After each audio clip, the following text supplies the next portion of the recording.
এখন শেখ হাসিনা যে কথাগুলো বলেছিলেন, আমরা যদিও সে সময় অনেকে উড়িয়ে দিয়েছিলাম, খোদ ভারতের নিরাপত্তা বিশেষজ্ঞরা এখন সেটি নিয়ে আলোচনা করছেন। শেখ হাসিনা তো এখন বাংলাদেশে নেই, যে তারা এখন এই বিষয়গুলো আলোচনায় নিয়ে এসে শেখ হাসিনার প্রতি তারা কৃতজ্ঞতা জানাবেন বা তার কৃতিত্ব তুলে ধরবেন, এমনটা মনে করার কোনো কারণ নেই। এবং আমি নিজে এটুকু মনে করি যে এই পরিকল্পনাগুলো নিশ্চয়ই থেমে যায়নি, শেষ হয়ে যায়নি। আসসালামু আলাইকুম।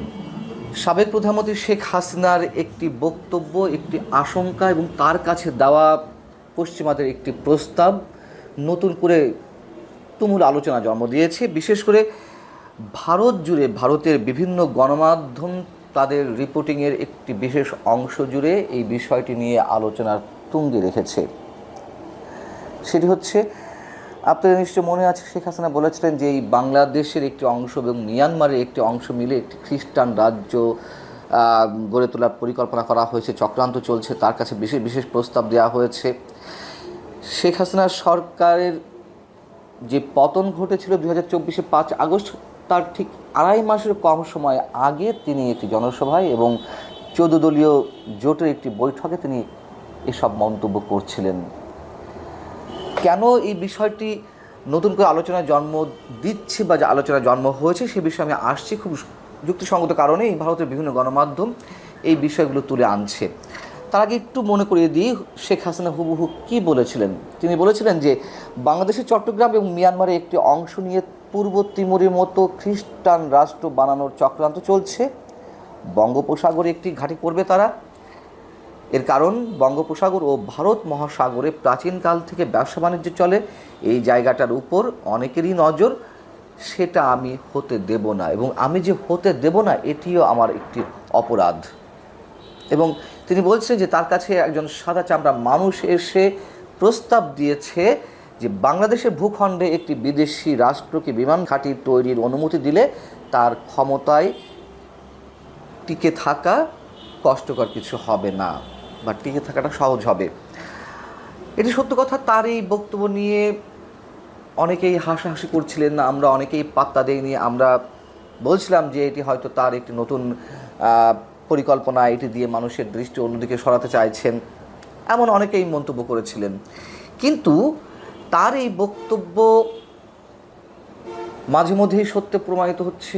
যখন যুক্তরাষ্ট্র বাংলাদেশের মধ্য দিয়ে মিয়ানমারের উদ্দেশ্যে কথিত করিডোরের দাবি করছিল জাতিসংঘের মাধ্যমে, তারা তো আর সরাসরি বলছিল না, জাতিসংঘের প্রস্তাব ছিল এটি, এবং জাতিসংঘকে তারা সামনে নিয়ে এসেই এই করিডোরের প্রস্তাব দিয়েছিল। সেটি ডক্টর ইউনূস সরকার করার জন্য উঠে পড়ে লেগেছিল। সেখানে সাধারণ মানুষ থেকে শুরু করে বিএনপি সহ বিভিন্ন রাজনৈতিক দল এবং সেনাবাহিনীর তুমুল আপত্তির মুখে ইউনূস সরকার সেটি করতে পারেনি। এখনও সেটি করার পরিকল্পনা যে একেবারে থেমে গেছে সে কথা আমরা বলতে পারি না। এখন বিষয় হচ্ছে ভারতে কেন এখন তুমুলভাবে এই বিষয়টি নতুন করে আলোচনায় আসছে, এবং শেখ হাসিনার সেই বক্তব্যটি উদ্ধৃত করে রিপোর্টিং করা হচ্ছে। তার কারণ হচ্ছে যে গত শুক্রবার কলকাতার বিমানবন্দর থেকে কুখ্যাত আমেরিকান ভাড়াটের সৈন্য ম্যাথু ভ্যান ডাইককে গ্রেপ্তার করেছে ভারতের ন্যাশনাল ইনভেস্টিগেশন এজেন্সি বা NIA, এবং সেই সঙ্গে দিল্লি এবং লখনৌ থেকে গ্রেপ্তার করা হয়েছে ইউক্রেনের 6 জন নাগরিককে। তাদের চলাফেরা, তাদের কর্মকাণ্ড খুবই সন্দেহজনক মনে হচ্ছিল, এবং অনেকখানি প্রমাণিত হয়েছে যে তারা উত্তর পূর্ব ভারতে বেআইনি কর্মকাণ্ডে যুক্ত ছিল। এবং এই ঘটনার পরপরই শেখ হাসিনার সেই বক্তব্যটিকে কেন্দ্র করে নানান ধরনের রিপোর্টিং, নানান ধরনের আলোচনা শুরু হয়েছে। ভারতের ইন্ডিয়া টুডে থেকে শুরু করে বাংলা এই সময় সহ বিভিন্ন গণমাধ্যমে একই রকমের রিপোর্ট প্রকাশিত হচ্ছে, যেখানে বলা হচ্ছে যে অবৈধভাবে অশান্ত মিয়ানমারে নিয়মিত যাতায়াত চালিয়ে যাচ্ছিল আটককৃতরা। NIA-র দাবি, আটককৃতরা ইউরোপ থেকে বিপুল পরিমাণ ড্রোন এনে মিজোরাম এবং মিয়ানমারের বিভিন্ন বিদ্রোহী গোষ্ঠী এবং বা এথনিক আর্মড গ্রুপগুলির কাছে তুলে দিচ্ছে।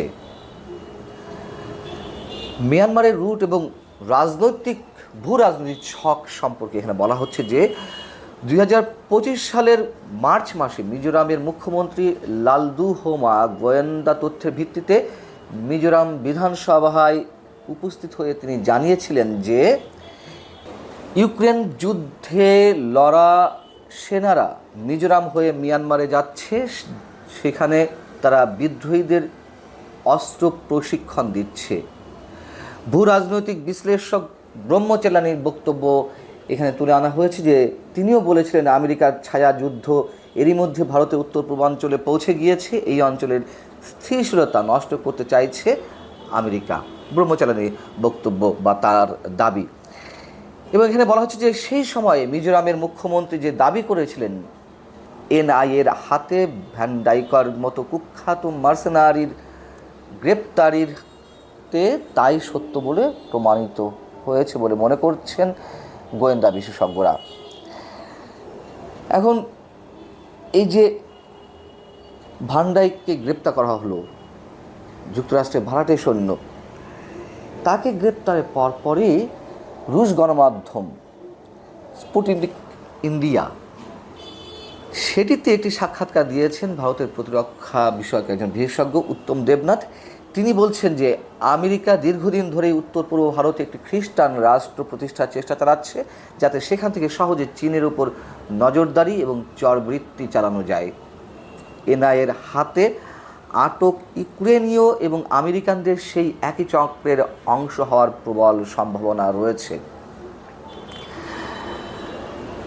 আমেরিকার ডিপ স্টেটের খেলা বা সরাসরি মার্কিন রাষ্ট্রের যেই পরিকল্পনা আমরা মিয়ানমারকে কেন্দ্র করে জানি, তারা বর্মা অ্যাক্ট নামে যে একটি বিশেষ পরিকল্পনা হাতে নিয়েছিল 2022 সালে, সেটির মাধ্যমে যে কোনো মূল্যে তারা মিয়ানমারে ঢুকতে চায়।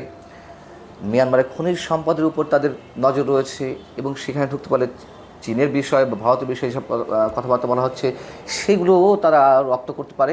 নানান ধরনের হিসাব নিকাশ রয়েছে এবং যার অংশ ছিল করিডর। এখন শেখ হাসিনা যে কথাগুলো বলেছিলেন আমরা যদিও সেই সময় অনেকে উড়িয়ে দিয়েছিলাম, খোদ ভারতের নিরাপত্তা বিশেষজ্ঞরা এখন সেটি নিয়ে আলোচনা করছেন।